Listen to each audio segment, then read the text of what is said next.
you already asked me about how to use these, so I'm going to show you right now.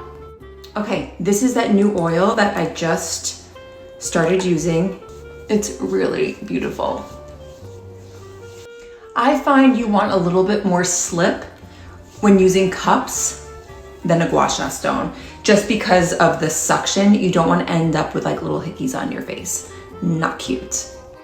You're gonna follow the same pathway right down here. So you're gonna squeeze,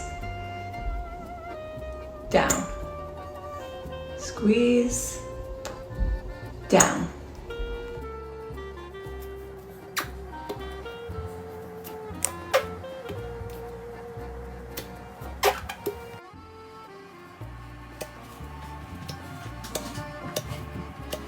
Then grab the little one for around the eye area. You want to be gentle here.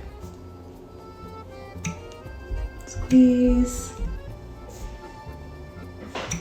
Takes a little bit to get it, but once you have the knack of it, it's really easy. You can squeeze right above the eye too.